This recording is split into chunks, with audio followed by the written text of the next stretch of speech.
자, 워싱턴 DC에서 매년 열리는 이 행사는요, 그냥 평범한 컨퍼런스가 아닙니다. 어떻게 보면 금융의 미래를 누가 줄 것인가를 두고 벌어지는 아주 치열한 전쟁터라고 할 수 있죠. 지금부터 DC 블록체인 서밋, 그 보이지 않는 싸움의 한복판으로 들어가 보겠습니다.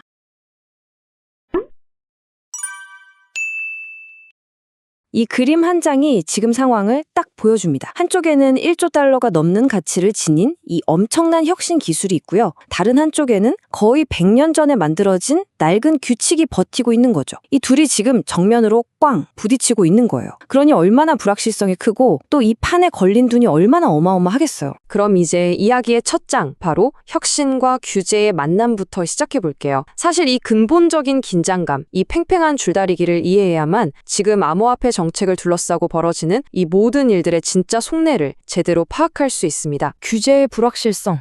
정말 많이 듣는 말이죠. 이게 바로 지금 미국 디지털 자산 업계의 발목을 꽉 잡고 있는 족쇄나 다름없습니다. 안개가 자욱한 길을 운전하는 거랑 똑같아요. 뭐가 뭔지 모르니까 속도를 낼 수가 없잖아요. 그러니까 똑똑한 기업들은 여기선 안 되겠다 하고 짐 싸서 해외로 나가버리는 겁니다. 자, 그렇다면 이 자욱한 안개를 걷어내려는 싸움은 지금 어디서 또 어떻게 벌어지고 있을까요? 이제 워싱턴의 그 복잡한 복도 안에서 벌어지는 치열한 입법 전쟁, 그 속을 한번 들여다보겠습니다. 이 전쟁의 가장 핵심에 있는 무기가 바로 클래리티 법안입니다. 이름 그대로 이 혼돈의 명확성을 주자는 건데요. 쉽게 말해서 어떤 건 증권처럼 다루고 또 어떤 건 원자재처럼 취급할 건지 그 기준선을 좀 명확하게 긋자는 겁니다. 지금 모두의 눈이 이 법안 하나에 쏠려 있다고 해도 과언이 아니에요. 리플 CEO의 이 말 그냥 흘려들을 수가 없죠. 90%. 이게 그냥 하는 말이 아니거든요. 단순한 희망사항이 아니라 법안 통과가 정말 코앞에 닥쳤다는 강한 자신감의 표현인 겁니다. 바로 지금 이 순간의 논의가 얼마나 긴급하고 또 중요한지를 딱 보여주는 한마디죠. 그럼 이 거대한 협상 테이블에는 과연 누가 앉아 있을까요? 가장 먼저 미래를 만들고 있는 사람들, 바로 혁신가와 개발자 그룹입니다. 리플, 코인베이스, 그리고 실리콘밸리의 전설적인 투자사 A16Z까지 이름만 들어도 다 아는 회사들이죠. 이들의 요구는 아주 간단하고 명확해요. 미국 안에서 마음 편하게 사업하고 기술 개발할 수 있게 제발 교통정리 좀 해달라. 바로 이겁니다. 하지만 테이블 반대편에는 전혀 다른 목소리를 내는 그룹이 있습니다. 바로 수십 년간 금융 시스템의 중심을 지켜온 전통 은행권이죠. 이들은 이 새로운 기술을 글쎄요, 약간 경계의 눈으로 보고 있습니다. 미국 은행가 협회 같은 아주 강력한 로비 단체들이 가장 두려워하는 게 뭘까요? 바로 돈의 이탈입니다. 사람들이 은행 예금 대신 훨씬 높은 이자를 주는 스테이블 코인으로 돈을 다 옮겨가면 어떡하지? 우리 은행 시스템 전체가 흔들릴 수 있다는 그런 공포감이 있는 거예요. 바로 이 새로운 혁신가들과 기존의 수호자들이 정면으로 맞붙는 링, 그곳이 바로 DC 블록체인 서밋입니다. 여기가 바로 금융의 미래를 건 진짜 싸움이 벌어지는 핵심 격전지인 거죠. 이 서밋이 얼마나 중요한 무대인지 숫자로 한번 보여드릴게요. 우선 모이는 사람 수부터가 1,100명이 넘습니다. 근데 정말 놀라운 건요,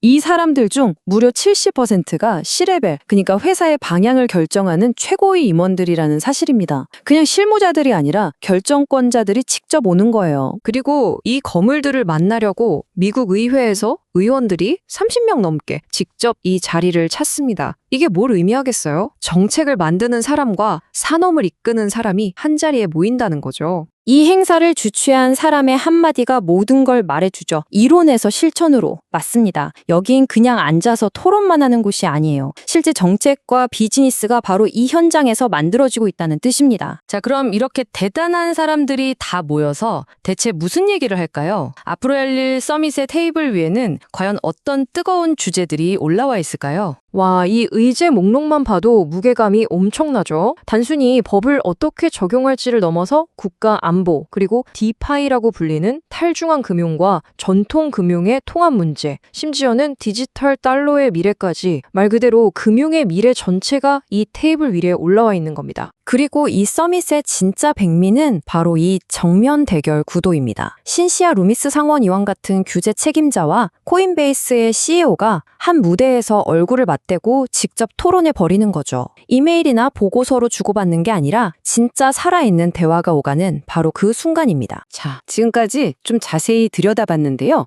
이제 한 발짝 뒤로 물러나서 이 모든 논의가 그래서 왜 우리에게 중요한지, 이 싸움의 결과가 어떤 미래를 만들어낼지 그 큰 그림을 한번 보겠습니다. 결국 이 협상이 어떻게 끝나느냐에 따라서 미국, 아니 전 세계 금융의 미래가 완전히 다른 두 갈래 길로 나뉘게 될 텐데요. 그 두 가지 미래는 과연 어떤 모습일까요? 왼쪽이 성공의 길입니다. 규칙이 명확해지면 미국이 다시 한번 혁신을 이끌게 되고 어마어마한 기관 투자 자금이 물밀듯이 들어오겠죠. 하지만 만약 오른쪽, 실패의 길로 들어서면 어떻게 될까요? 혁신가들은 다 미국을 떠나버리고 시장은 계속 혼돈에 빠져 있고 결국 끝도 없는 소송 싸움에 귀중한 시간과 돈만 낭비하게 될 겁니다. 리플 최고 법률 책임자의 이 한마디의 업계가 꿈꾸는 미래가 담겨 있습니다. 이건 단순히 규제를 피하려는 소극적인 싸움이 아니에요. 미국을 다시 한번 세계 경제의 압도적인 중심, 암호화폐의 수도로 만들자는 아주 야심찬 도전인 거죠. 그래서 마지막으로 던지는 질문은 이겁니다. 과연 이번 서밋은 금융의 미래로 가는 다리를 놓게 될까요?